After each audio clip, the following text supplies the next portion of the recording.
We hiked up an active volcano and we looked into the crater and we saw lava.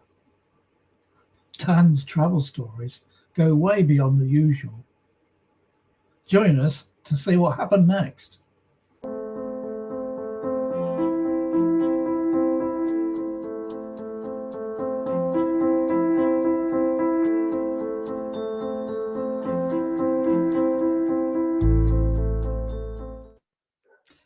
Dan, welcome to the Nifty Travel Podcast.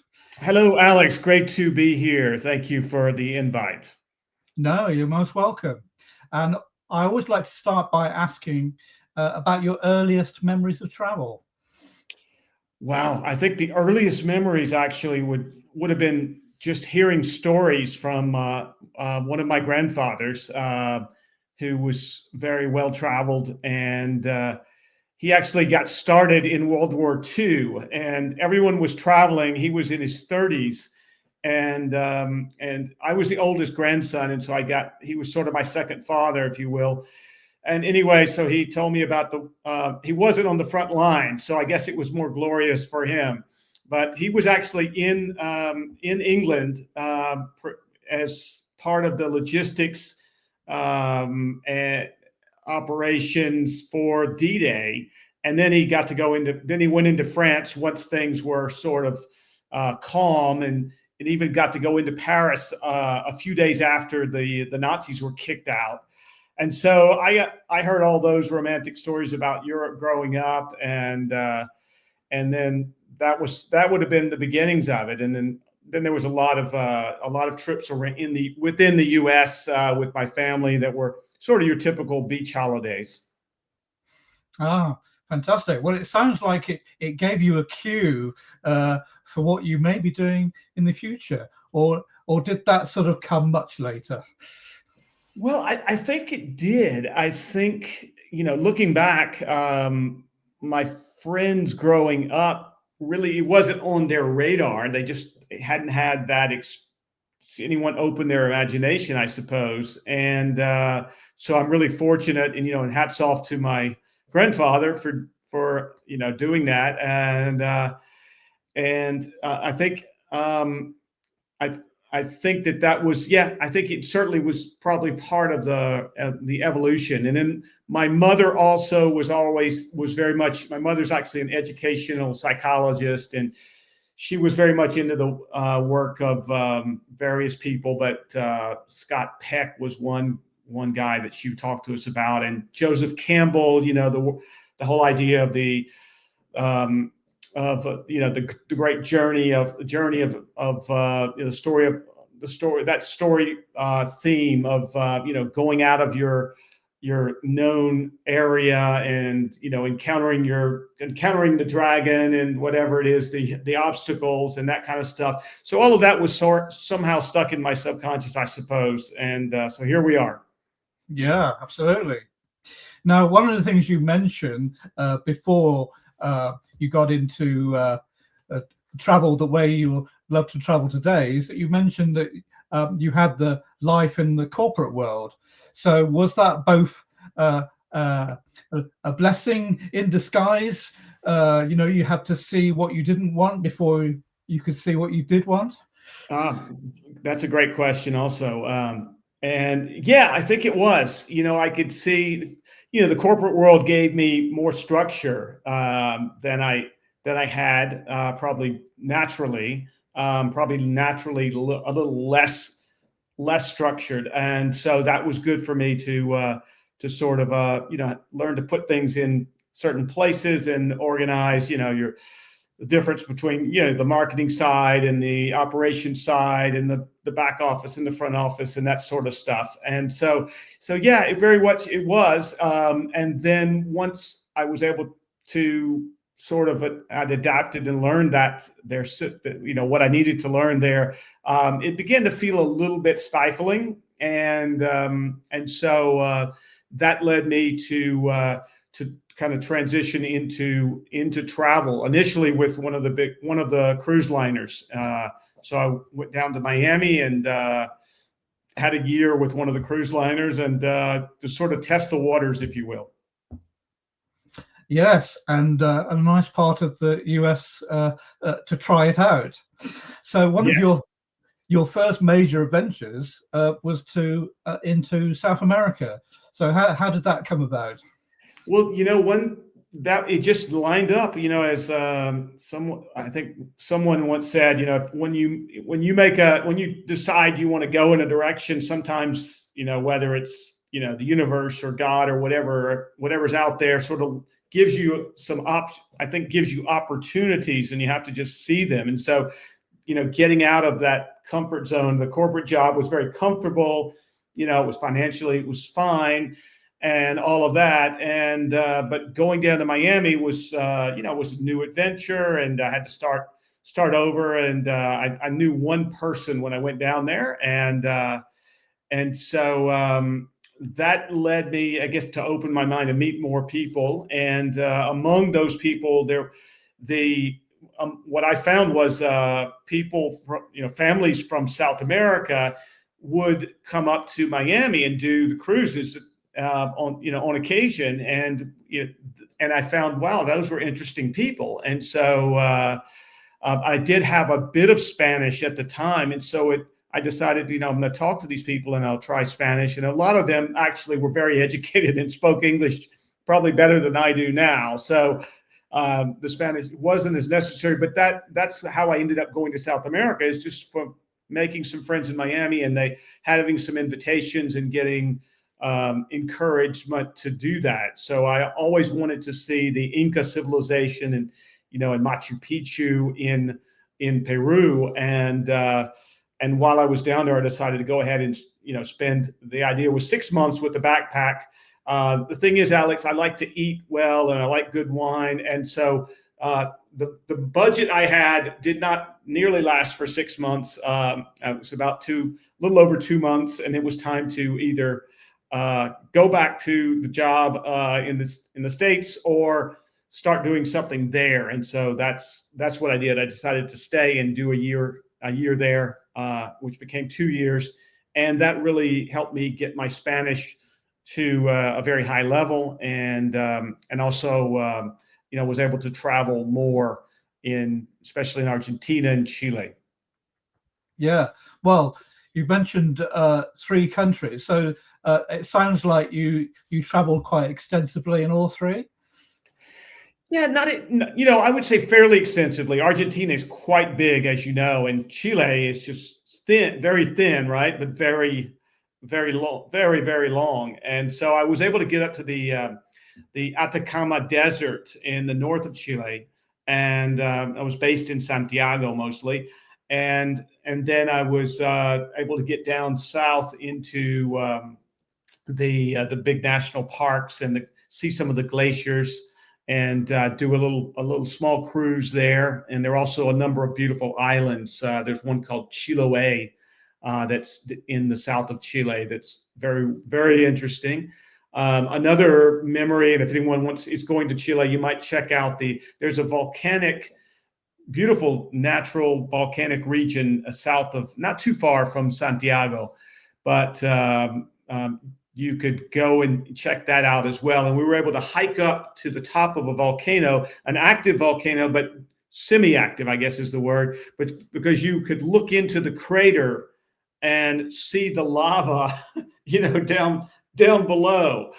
And so that for me was really fascinating. Also, probably not the smartest thing to do, because there was no harness or anything. But when you're young, you can be sort of silly at times, right? Yeah, well, we all have our moments, I guess. But it's all part of the tapestry of life, is it not? Yes. You also mentioned wine, and of course, plenty of opportunities to sample in those countries that both have well-renowned choices.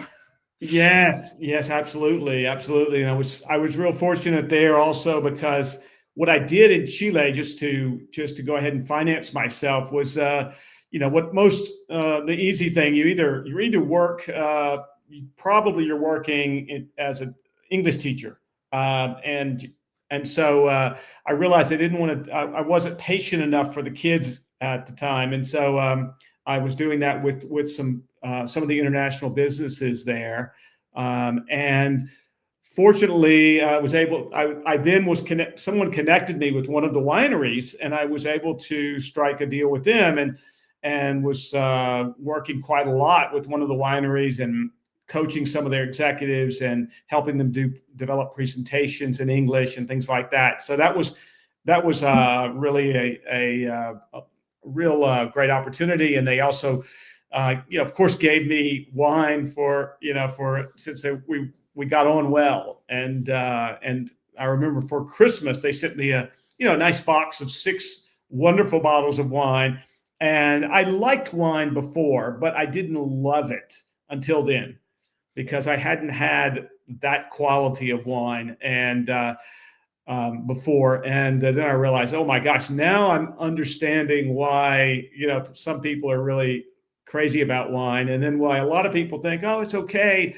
Well, it's because they haven't had something they didn't have that experience with it, I think. Does that make sense? Did you? Yeah, absolutely. I was going to say, wine tends to taste better when you drink it locally. I think so also, yes. And I think probably it resonated with you. Did it because you understood the story behind the wineries as well?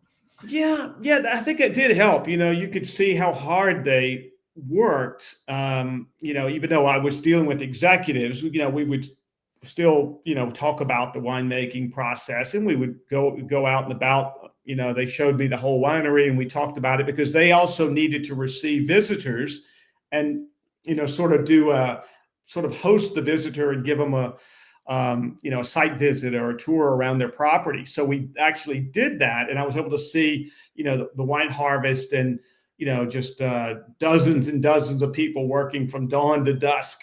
Because when the harvest time comes, you've got to get it done quickly. And see the care they were taking, especially with the higher end wines, where they would hand sort the grapes, and for the higher end wines, and the ones that were broken would go to the lower end, because the grapes were oxidizing once the skin was broken, right? And whereas the better grapes go for the better wines. And so I realized, wow, there's just a lot more. I had no idea, but you live and learn. And so it was interesting. Yeah, I'm sure it was. So you also mentioned you went to Asia, and you mentioned China and Korea as example places you went. Now, they're both countries that have changed enormously over the decades, but would you say that the experiences are eye-opening in some sense? That they're not like anywhere else, are they? No, it's quite different. Certainly eye-opening. I think I was in Korea for the better part of a month, and then was in Beijing. It was just a quick visit. It was maybe it was not just under a week, and was able to do a few excursions and things.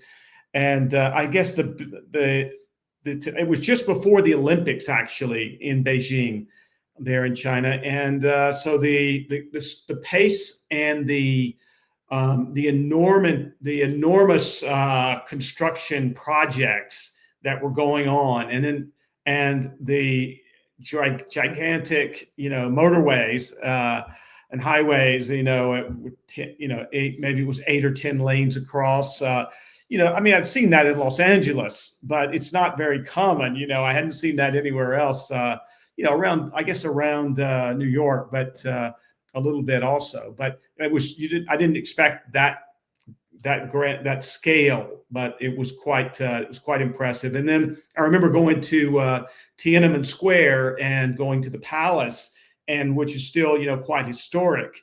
And then just right across the street, and then next door, you've got these super modern building projects that reminded me a little more of Las Vegas in a way, just because they were grandiose and everyone was trying to do something a little different style-wise.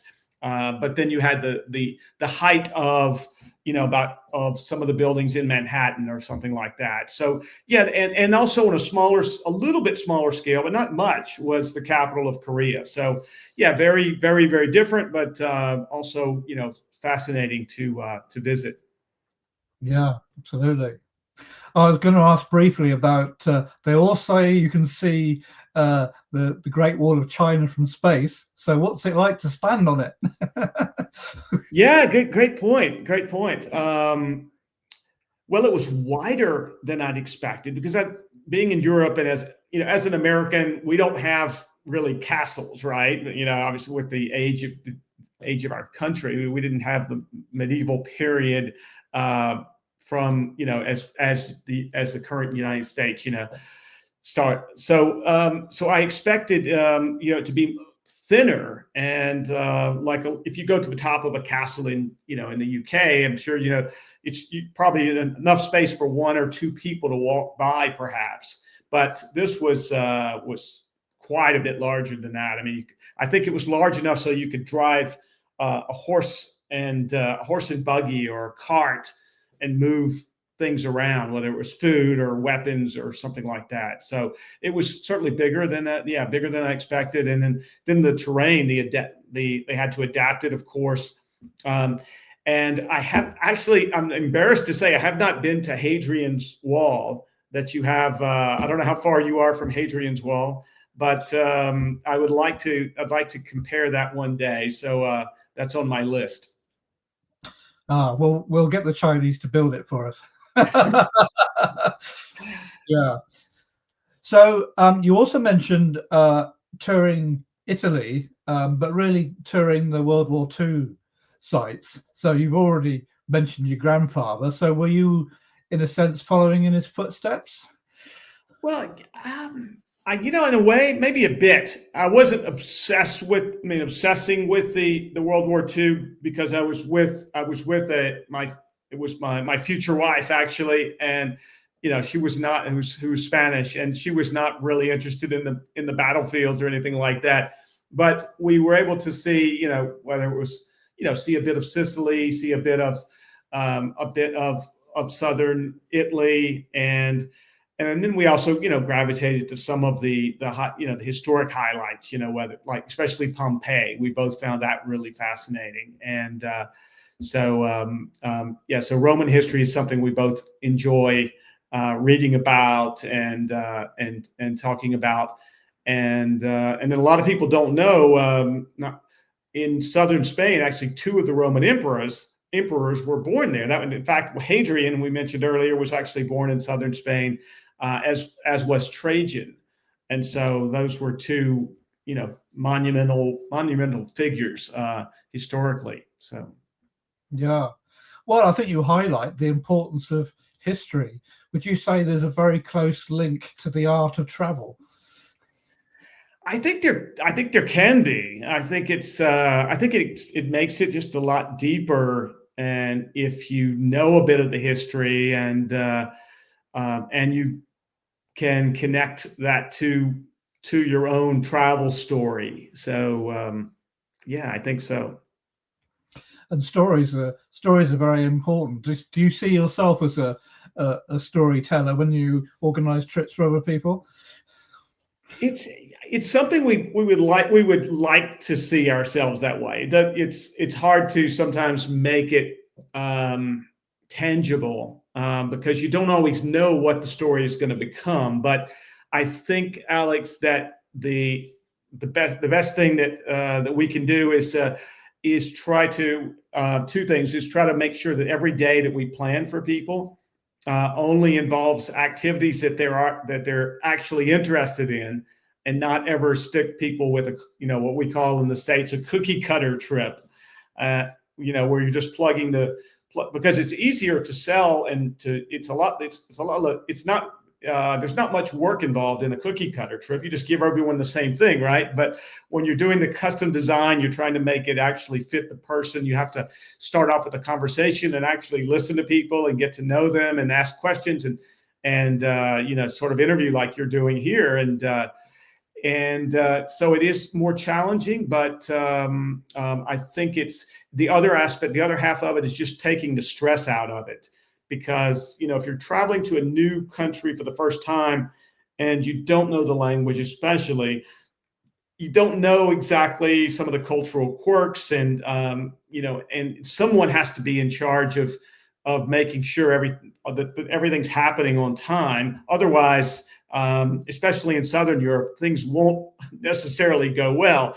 They'll be fun if you have the right attitude, but it can be frustrating also. Even after 25 years in Southern Europe, I can still find myself getting frustrated at some of the cultural differences that, and then I have to tell myself, hey, just, you can't control everything. And so we build in, margin for scheduling so that if something is off schedule, it doesn't throw everything else off. So that's a key thing. Well, it'd be great at this point to talk about what inspired you to begin your journey as a magical private travel. And as you say, you've been living in Europe for 25 years. So, so what inspired you, and how do you think you've changed over that period? Yeah, good. Well, that's a deep question. Really good. So I think that the inspiration was initially just loving travel myself, and then realizing that if I can get paid. Originally, I started working with as a guide for a number of American companies that were already doing the business side, and I would just take care of the customers in Spain and in Portugal and a bit in Morocco, although we'd always have local guides as well supplementing. And so after doing that for a few years, I realized, this is really great, really fun, rewarding, and I can, have a nice lifestyle and all that. But, at the end of the day, if I also want to at some point have a family and have, marry and have kids and things like that, this is not going to cut it, because number one, you're not going to make economically enough to live a decent life and to provide for a family, at least from what I was able to see. And secondly, your schedule is, if you're on the road all the time, it's going to be very difficult to have a happy family life. And I learned from an old saying. You've heard this before. Everyone's heard it, but I realized it from talking to a lot of wise customers of mine. That is happy wife, happy life. And if you're on the road all the time, it's pretty hard to have the happy wife. And if you're on the road all the time and your wife is really happy, then maybe something else is off. So anyway, I realized, okay, I don't want to be the guide. Although I love people, I still go out and meet the customers, and maybe I'll do an odd, half day out with people, maybe a day out with people if it's returning customers or, a private group. But mostly I'm on the business side and the side of like helping pick the best guides and select the best hotels and restaurants and things like that. So and picking and building a team. We have our team of planners, and we have along with the other side, the guides and things like that. Yeah. Now, one thing you mentioned is you're doing it for Americans. So do you think the angle that appeals is about talking to American customers in a language using the words that they understand, and that sort of takes away friction? Okay. Well, good question. I think it's a bit easier to, I think there is a certain comfort probably for any nationality in dealing with if you're dealing with someone of your own nationality. However, I don't think it's essential. I mean, certainly we have Spanish members on our team who deal with customers and do a great job, and we have Portuguese Portuguese colleagues and we have Moroccan colleagues, and they all do a wonderful job. And there's a certain charm to that, isn't there, when you're dealing with someone who's actually from the country. And so we're able to offer sort of the best of both worlds, sort of maybe it's the American precision, if you will, although we're not always so precise, especially with current events in our on the news. But also having the deep local knowledge and context and relationships, around our destinations, Spain, Portugal, Morocco. So I think it's helpful for people maybe initially to make contact, but if you don't have the rest of the team working at a high level, because they're people that are really functional, higher performers, high performing type of people, and people that care, not just a smart person, we've all had a smart guide. I remember once I was in Italy and we were in the Vatican, and we had a guide who knew he could spend an hour on every piece of art, but he wasn't able to adapt to the fact that we weren't really interested in every piece of art. We wanted just a few things. And I think he got frustrated with us because he only had one speed, one move, and that was, maximum information. And so we really look for guides who can adapt, because maximum information is not what most people want. They don't want a PhD dissertation.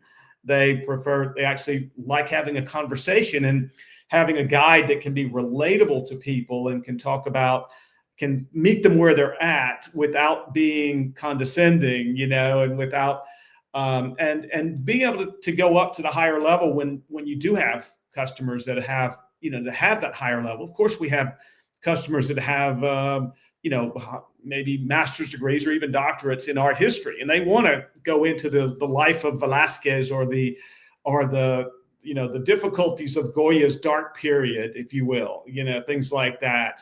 So anyway, I'm rambling a bit, but is that making sense? Absolutely, yeah. Well, there are many ways of presenting information, and I think you've described it well. Now, you mentioned, of course, that you've lived in many places. You're now living in Europe.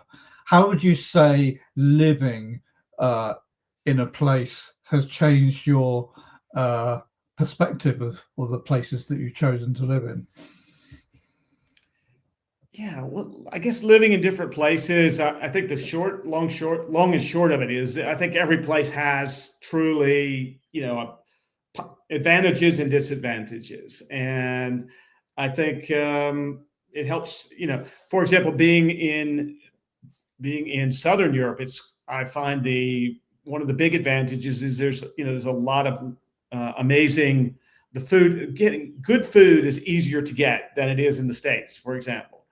And especially, as far as produce, whether it's fruit, vegetables, and then, your fish and your fish meats, things like that, cheeses, so that's a nice thing. And then when you go for me to get a similar type of food, I'm spending, at least double in the States, whether it's the olive oil, or the cheeses, things like that. Easily, probably sometimes it's triple if you get into the cheeses and olive oils. And so I think that's a big advantage here. The frustrating thing can be, the bureaucracy is probably a lot thicker here. And so, to actually get things done and get things approved and takes a lot longer. You have to have a lot more patience, Alex. Either that, or you have to have deep pockets and some good connections both of those can work. Yeah. It sounds that if you stay somewhere long enough, you find out about the rhythm of the location. Would you say that's true? Yeah, I think so. It's certainly different, slower rhythm. And as you go further south in Europe and further south, even among, there's quite a difference between, Andalusia or Andalusia, as the Spanish would say, and and the northern third of Spain, where they would actually in the northern third of Spain, they would actually make jokes about the southern people in the south, the Andalusians, because they would say they're always having fiestas and siestas, so they're always partying and sleeping and never doing any work. And whereas the Andalusians would joke about some of the people in northern Spain, they would say, well, they don't have any rhythm. They can't dance because they're always counting their money. So there's that. That's an old joke. It's not necessarily, so prevalent nowadays, but it's one you still hear with some of the older people. And I think it's an interesting thing, but and similar in Portugal too. In Portugal, if you are in Porto, they feel like they work harder than the people in Lisbon, and then if you go into Portugal also, and you go into the Alentejo region, which is the big region south and west of south and east of Lisbon, then they would say that's even the slowest region of all. And they would have some jokes, traditionally old jokes. A lot of this is stereotypical things that are sort of fading away now. But yeah, well, I guess we all have perceptions until we go and visit the places ourselves. Right. I had the pleasure of going with a group to Genoa one year, and one thing I noticed almost immediately going out for the evening was that certain professions are more elevated than in my own country, and I'm talking about in restauranting. There seemed to be an enormous amount of pride about not just the profession, but it was the presentation of the food and the interaction with the customers. Do you notice things like that in those sorts of differences? Depending on the restaurant, I think when I first got over here, you would see that more. You would, and I think this would be similar to what you experienced, but you might find a 50-year-old gentleman working as a waiter, and he'd been in the restaurant working since he was 20 or even 18 or 19. Sort of worked, and so he felt very proud. Now he was at the top of the totem pole, if you will, and because he started off washing dishes and working in the kitchen and cutting onions, and so now he's out and he's able to speak with great, knowledge about everything, about all the food and how it's made and how it's cooked and how it's presented. And that's that type of professional person as a waiter. It's harder to find because, let's face it, I mean, young people these days, I think we're all, I can see it with my son especially. You're all influenced, of course, by the media, especially by social media and things, and so young people certainly do not at all aspire to be waiters, and so it's harder to get it would be hard pressed to find someone who would accept that career path, so it's harder to find that. Maybe you would find the closest thing would be, some of the higher end restaurants where even whether it's a Michelin starred place or just a place that's a bit famous and is able to get a higher end clientele. And, Americans, we're accustomed to tipping more, maybe a little more than some Europeans. And so those waiters would probably find they could probably do fairly well if they're, doing a really good job and they're getting and there's so much tourism now that does make it more attractive, I think. Yes. Well, I think a competitive environment is usually a healthy environment. Yes. Now, you talked about that a good vacation starts with a great conversation. How does that relate to what you like to offer, which you call private? What does it mean? Yeah. Well, it means really getting to know the who and the what, the why, and the where for each person. What they have in the answers to those questions. Who's traveling? Why now? Why this destination? What are you interested in? And one thing that's kind of counterintuitive that we ask people when we're doing the initial conversation is, please tell us about times when you were traveling that things did not go well, or you felt that your time was wasted, or anything that wasn't really optimal for you, or was frustrating. What was frustrating? What was a waste of time? And that way we can identify, with ahead of time. Let's be really careful with these things, because we're all humans. We're all different, right? We all have what may be charming to one person, may be really irritating to the other, right? And so we all have our pet peeves, and so we try to learn those, learn that from people beforehand, and then prevent it. Yeah, absolutely. So when it comes to private travel, is it just about access and seeing things that are possibly beyond the reach of other people, or can it mean something else? It's sometimes it's the access, but not always, because there are certain sites, sort of world famous things, where even though they're just going to be full of tourists, like the Alhambra Palace, the great Moorish palace in Granada, or the Alcázar of Seville, or going to Sintra outside of Lisbon, or a number of places in Morocco. There are certain places that are most people still want to see, even though they're going to be full of other tourists. But we're going to do that. We're going to try to schedule the visit as much as we can at the times when it's a little less busy.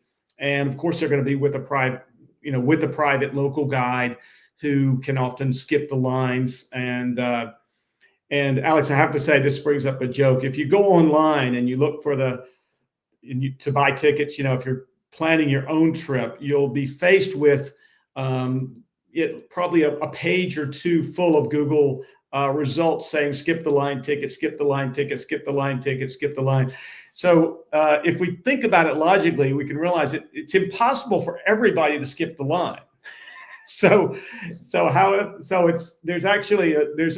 there's certainly an opportunity for businesses that are just playing the middleman there to they know that's a hot button topic, skip the line. And so they may sell this as a category of skip the line. Legally, maybe they are covered, but those people, I see them when I've gone with the guides on occasion. Yeah, they're still in line. And the only way you can skip lines in most European monuments is to have a local guide, because they have special privileges, and that's one of the things you get from the private guides.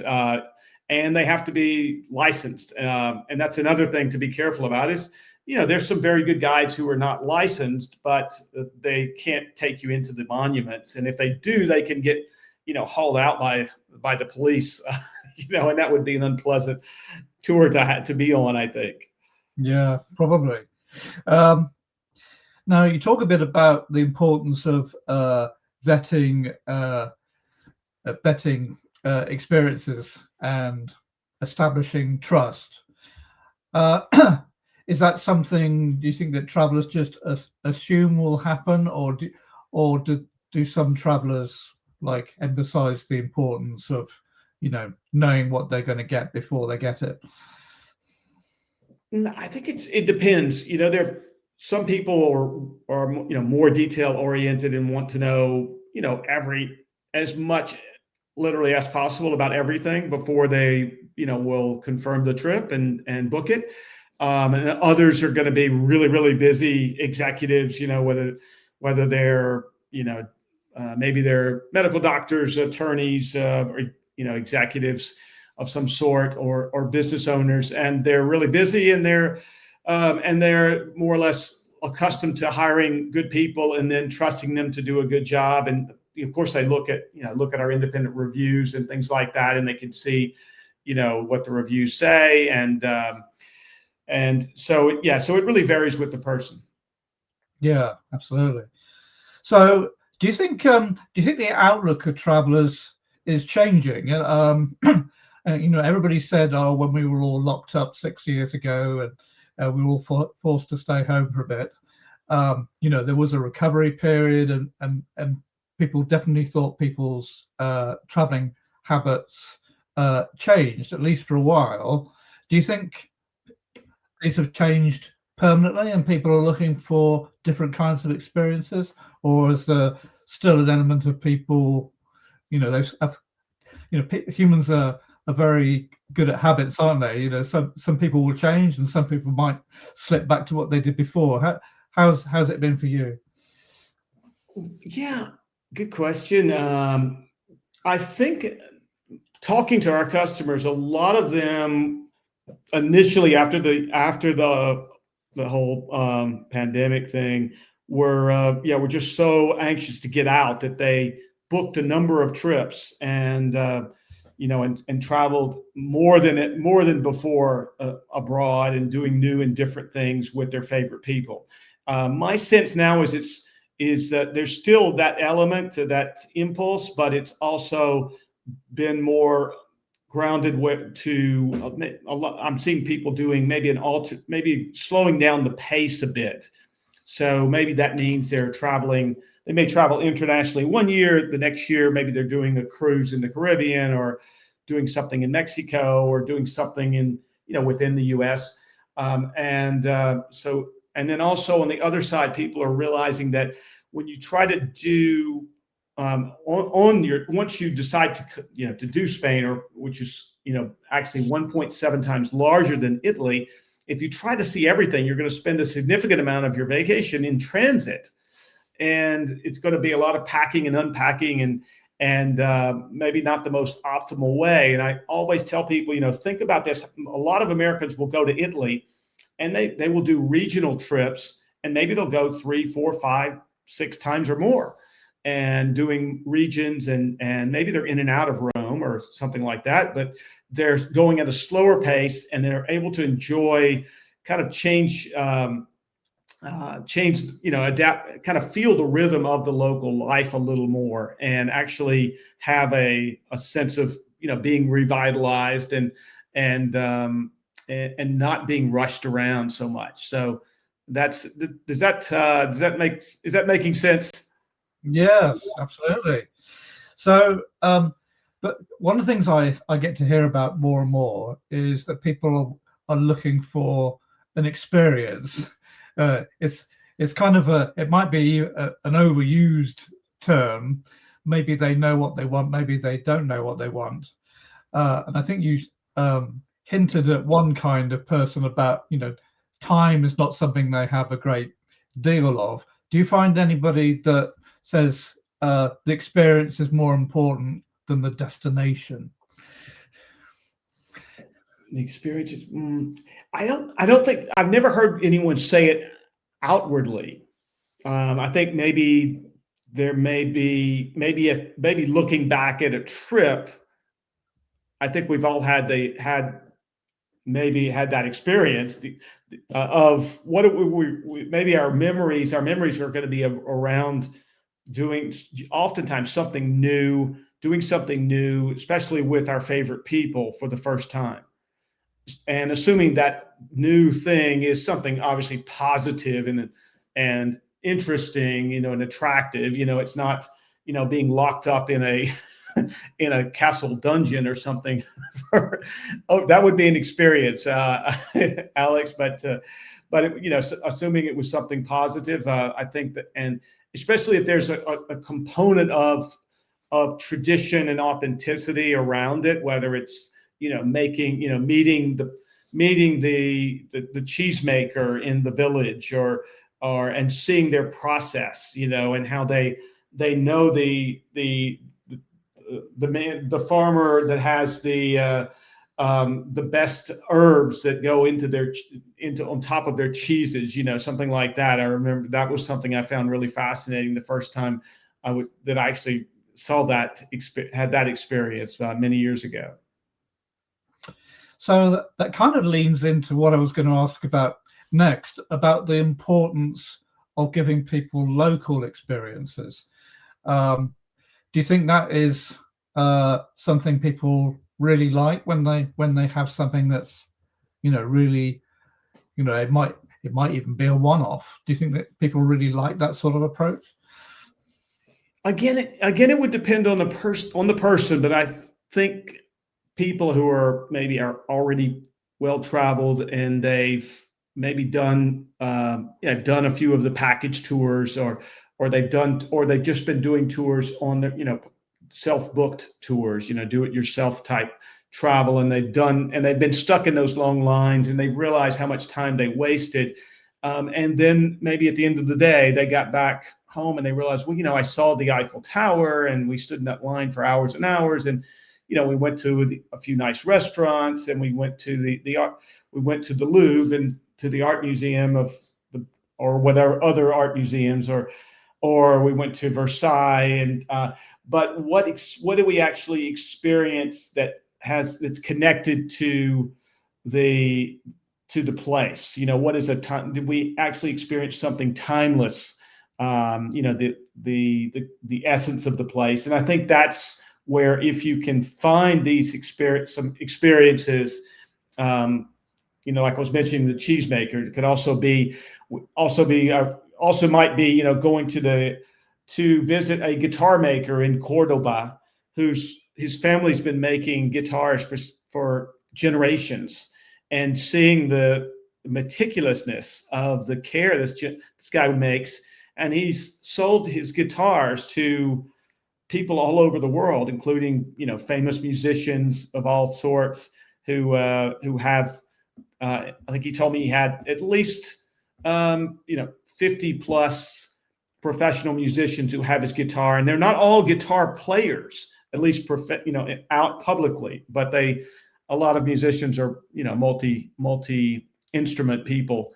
And that was really fascinating. Or seeing the olive oil mill owner, who happens to own his family has a castle nearby, and we go and visit the olive farm, learn about the olive oil production. We also learn about how to not be defrauded, because there's so much in the States. There's a big problem with low quality olive oil that's sold as top of the market olive oil, and because most Americans don't know the difference. And so we do that experience, and then we finish by having an appetizer or a meal in the castle with the owners, and when they're not traveling, because they both are traveling a lot. And that's a kind of a real experience, because it's an olive grove where you can see olive trees that are 400 years old, 300 years old, some or even more. Yeah, absolutely. Well, there's a lot of variety if you're willing to go and look for it, I think. So, talking about traditions and food, you mentioned that you like to find things that are slightly quirky. What examples can you give, that things that have surprised you about local traditions? So, related to food or anything? Anything at all? Anything at all. So, let me think.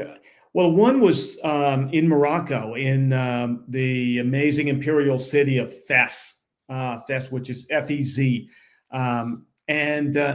so Fez has an artisan tradition that also goes back 1,000+ years, and you can still find, I don't know how long it's going to be there, but you can still find, if you know where to go, there are leather tanners. There's a tannery that they're doing this traditional method where they have these open vats, if you will, and the leather, the animal skins are put in there, and they're cured at this place. And you'll see people out there. They'll have young people or The younger workers, I think it's probably be something like, it would probably be similar to if you started in washing dishes on the low end of the totem pole in the restaurant, right? Or cutting onions, if you moved up.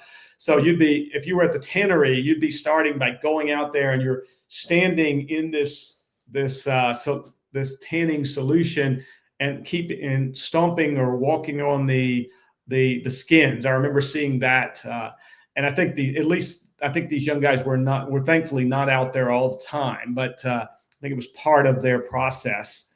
And so that was quite unique, realizing they're doing this process, this artisan process that's been going on, for a thousand plus years, and hasn't really changed. So that would be one, certainly. Yeah. Wow. Well, I think it's good that local traditions are still being practiced. Yeah, absolutely. So I was as long as it's a positive tradition, like they used to have a tradition and probably maybe in the UK as well, but there was a time when people in Spain would carry the nobility was allowed to carry a sword, and if you weren't nobility, you couldn't carry the sword unless it was like a time of war or something.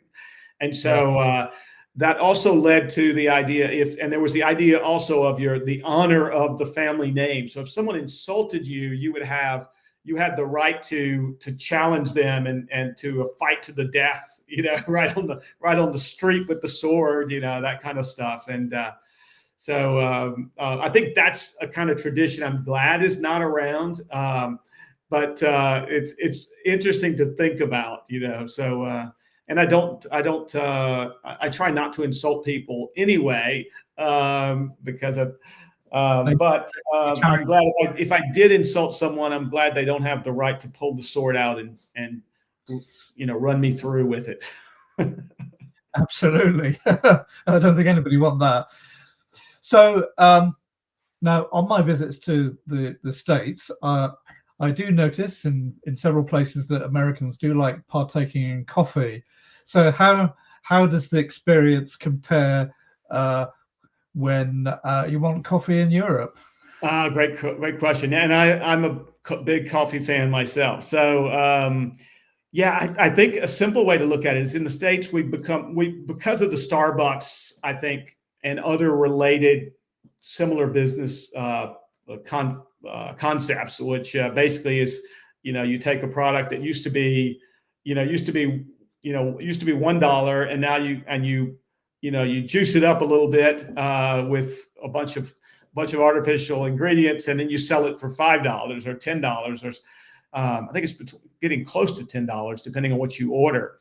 So be that as it may, I think in the States we've become conditioned to drink coffee as if it was like a soft drink, and whereas in Europe, coffee it's more of a tradition. You meet, you sit down somewhere, or maybe you're standing at the bar even, but you're going to disconnect. You're not going to take your coffee on the go.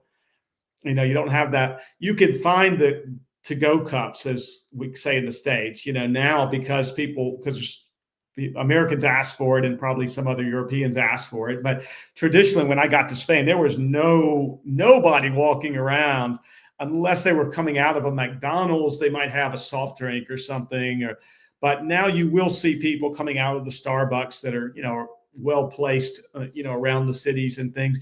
But I still prefer, and most Europeans do prefer, to meet my friends, even American friends in Spain, Portugal, or Morocco. We'll meet, sit down, and how are you doing? What's going on? And how's have that human interaction that you don't really have if you're walking. Yeah, you can also talk, but usually, Americans we're trying to multitask. We're drinking the coffee and we're trying to answer an email or WhatsApp, with our voice at the same time. And so it's just slowing down a little bit. And I think it's a healthy thing to take 5 or 10 minutes and sit and drink your coffee and have a little conversation with another human, even if you're just conversing with the barista, a little bit, or the wait staff. Absolutely. I was going to say that in Europe, coffee is a conversation starter. That's beautifully said, Alex. Beautifully said. So I wanted to wrap up our chat today. Gosh, an hour goes by with a flash. I can't believe it. And you're a wonderful interviewer, by the way. I want everyone to recognize that. I think it's easy to see.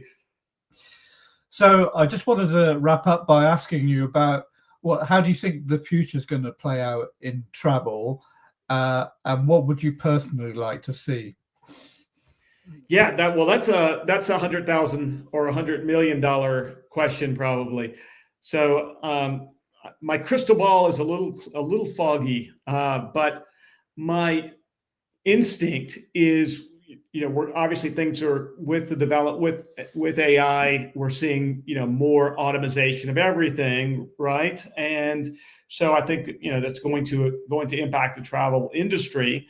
But at the same time, even if we have, maybe we're having robot tour guides at some point, but I think that's still quite a ways away. And even if we did have that, I think that there's still an attraction for that human to human contact. And so I think that having the experience of having a human who's able to have a conversation with you and use their 20 or 30 years experience to understand what you're looking for and what might make some great memories and great stories, I think is hard for an AI to replicate. I think it's easy to do, and I do this myself. Is I'll test out, ChatGPT or Claude or some of the others, and I'll ask them to make an itinerary. And the thing is, they'll do what looks, and it does look, basic itineraries look pretty good, but there are usually errors that if you're not an expert, you don't know that they're an error, because there's the famous hallucinations of the AIs. And and I would say the same, I'll just leave you with here's a story from over a year ago. There was and a client told me this story. I think it was a very trustworthy client who's an attorney in New York. And he told me, he said, there was this guy, this other attorney who went to court, and he did his preparation with one of the AIs, one of the LLMs, maybe ChatGPT. And then he had a great presentation of his argument and the laws and that, and then the judge realized that there was a couple of laws that were cited that didn't exist, that had been invented by the AI hallucination. So he threw him out of court, and he almost lost his license. I think and so the same thing can happen with an itinerary, is that certain things can be invented.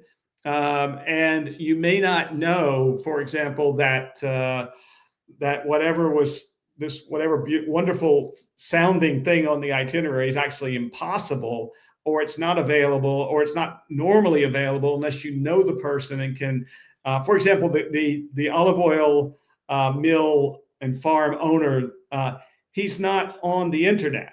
And so he won't be on AI, although maybe the story will get around, probably after this podcast, for example.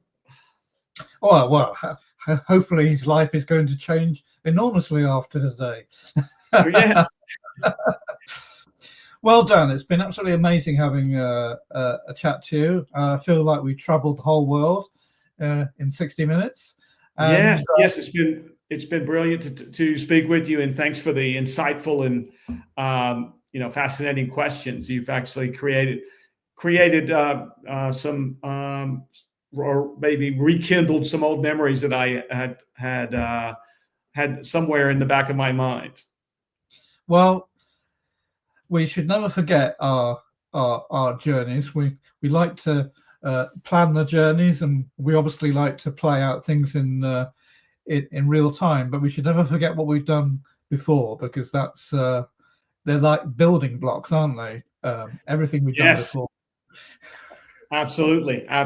And it's been a wonderful conversation, and so thank you again. So it it would be if you're coming over to Spain, Portugal, Morocco anytime. If you need anything, let us know. I'd love to meet you for a coffee or a glass of wine or whatever it might be.